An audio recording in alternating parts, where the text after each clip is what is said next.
പ്രായമായ മാതാപിതാക്കൾക്ക് ബന്ധുക്കളോ സുഹൃത്തുക്കളോ സാമ്പത്തിക സഹായം നൽകിയാലും സാമ്പത്തികപരമായ ഉത്തരവാദിത്തത്തിൽ നിന്ന് മക്കൾക്ക് ഒഴിഞ്ഞു മാറാനാവില്ലെന്ന് ഹൈക്കോടതി.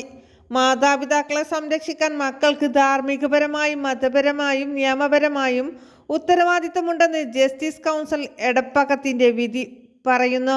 ആൺമക്കൾക്കാണ് ഇതിൽ കൂടുതൽ ഉത്തരവാദിത്തമെന്നും വിവിധ മതഗ്രന്ഥങ്ങൾ ഉദ്ധരിച്ച് കോടതി ചൂണ്ടിക്കാട്ടി.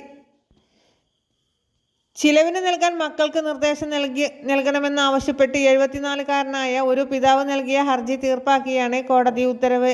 തന്റെ മക്കൾക്ക് കുവൈത്തിൽ നല്ല ജോലിയുണ്ടെന്നും സാമ്പത്തികപരമായി ഉയർന്ന നിലയിലാണെന്നും സാമ്പത്തിക സഹായം നൽകുന്നില്ലെന്നും പിതാവ് ഹർജിയിൽ പറയുന്നു.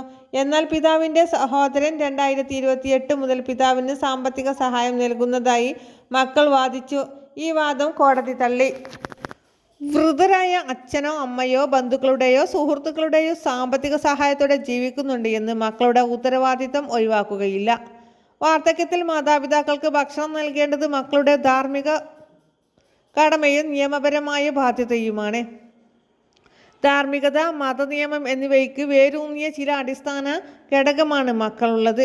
വിവിധ മതഗ്രന്ഥങ്ങൾ, സാംസ്കാരിക പാരമ്പര്യങ്ങൾ, നിയമ ചട്ടക്കൂടുകൾ എന്നിവ മക്കൾക്ക്, പ്രത്യേകിച്ച് ആൺമക്കൾക്ക് വൃദ്ധരായ മാതാപിതാക്കളെ പരിപാലിക്കണമെന്ന് പറയുന്നുണ്ട്. മാതാവ് അല്ലെങ്കിൽ പിതാവ് ഒരിക്കൽ മക്കളെ പരിപാലിച്ചതുപോലെ പിതാവ് വൃദ്ധനും അവശനുമാകുമ്പോൾ മകൻ പരിപാലിക്കണം. ഈ ഉത്തരവാദിത്തം ധാർമ്മികവുമായ ബാധ്യത മാത്രമല്ല, നിയമപരമായ കടമ കൂടിയാണ്. പ്രായമായവരെ അന്തസ്സോടെ കരുത്തോടെയും പരിഗണിക്കുമ്പോഴാണ് സമൂഹം അഭിവൃദ്ധി പ്രാപിക്കുന്നത്.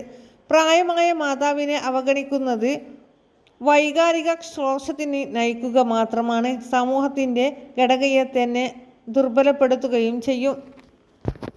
ഹിന്ദുധർമ്മം, മനുസ്മൃതി, ഖുർആൻ, ബൈബിൾ, ബുദ്ധമത പാഠങ്ങൾ എന്നിവയെല്ലാം ഇക്കാര്യങ്ങൾ പറയുന്നുണ്ടെന്നും കോടതി ചൂണ്ടിക്കാട്ടി. തുടർന്ന് പിതാവിന് പ്രതിമാസം 20,000 രൂപ വീതം നൽകാൻ ഉത്തരവിട്ടു.